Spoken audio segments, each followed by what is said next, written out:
Bob Hostetler is an award-winning author, a literary agent, and a pastor and speaker. And the follow-up to his first children's book, Don't Close Your Eyes, is I Dream a Dream for You. This is a sweet, rhyming bedtime story that shows the love of a faith-filled family, this family of red pandas. So welcome, Bob, and thank you so much for taking some time. Thank you. It's my pleasure and joy to be with you. So when our son was born, several friends gifted us Sandra Boynton books because it was their kid's favorite. So in what way does I Dream a Dream for You resemble her classic title, The Going to Bed book?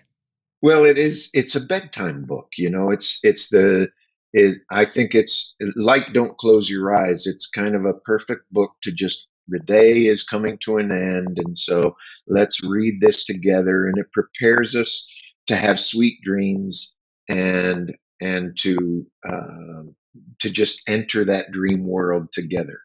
And I think it's like, again, having young kids, I know that there's never too many books on the shelf. They're just going to want to grab one. But obviously, it'd be great if this one would be grabbed time after time. Was there some books, though, that maybe inspired this one that you read to your kids and grandkids now as they're growing up? Well, yeah, sort of. The previous book, Don't Close Your Eyes. The last stanza in that book, when I wrote that stanza, I knew what the next book was going to be. And it, like I Dream a Dream for You, it's a board book, so very sturdy and can be read many, many, many times.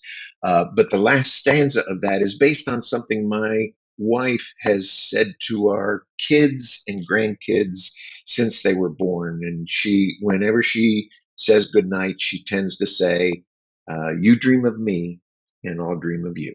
Right.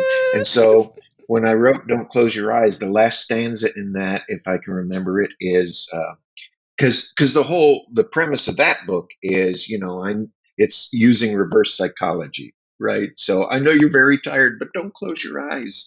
I know you want to go to sleep, but don't close your eyes, over and over again, that sort of thing, but in rhyming, in verse. And then the last stanza is, but if you really think you must, then close your eyes real tight and dream a dream of me, because I dream of you each night. And as soon as I wrote those words, that's the next book. The next book is I Dream a Dream for You.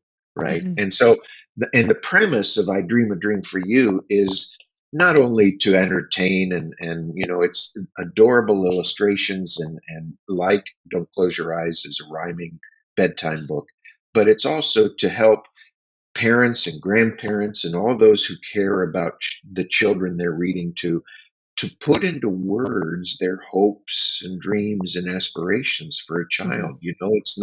It's not something many of us do naturally, and to help the parent or whoever's reading see those aspirations as not only dreams but as prayers to be prayed for a child. Right. And so, and one of the later stanzas in the book says, I don't just dream these dreams for you, I pray them too. I mean, it's a red panda family. Mom and dad are tucking their 3 little cubs in. And like you said, they're saying, here's what I dream about for you. But it is a prayer. And why is it important for parents to verbalize that to their kids, to let their kids actually know, here are my dreams for you? Yeah, well, it's basically setting, in our families, especially with the pace of life today, we don't always, intentionally say, here's what our values are as a family. Here's what we hope for you, right? And we want you to be this kind of person as you grow up and to do these kinds of things. And sometimes we unknowingly communicate things we don't want them to internalize, right? We carry on baggage from our own upbringings, but it's important, I think, for like there's a spread in the book that says, I dream you'll be a faithful friend, polite and kind to everyone, while knowing when to take a stand until you see the right thing done. Right. So, those kinds of things that we don't always express to the children we love, that these are the character traits that we want to see in you as you grow up. And the illustrator, Benedetta Capriati, did such a wonderful job in picturing what those values and character traits look like. It's beautiful. Absolutely. Yeah. I mean, and no disrespect to Sandra Boynton, but your illustrations are way better. Hers are meant to be, simple and playful, and yours are just quality. Like, they're so good. Okay. So you talk about these characteristics. There's a different dream or a prayer, like you said, on each page. Did you pull inspiration from these, from the Bible, or is it all based on personal experiences as a father and grandfather? Like, how did you know which ones to put in and what those prayers would be? Yeah, it was basically just uh, as a father of two children and now grandfather of five. It was the process for it was trying again in rhyming verse Hmm. to what is it that I want from I want to see in my own grandchildren. I want to see uh, and also it was a challenge to put some of it in a child's terms, right?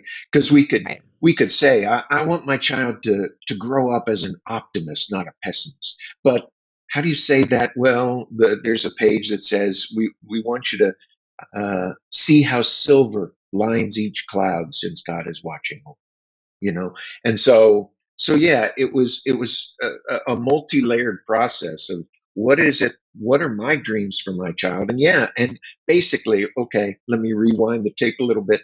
um, when my children were very young in grade school age, I started a habit of every day I pray a different biblical value for them. Mhm. The fruits of God, of the Spirit, and Christian values, that sort of thing. I want them to be people who know how to pray, to be, and so on.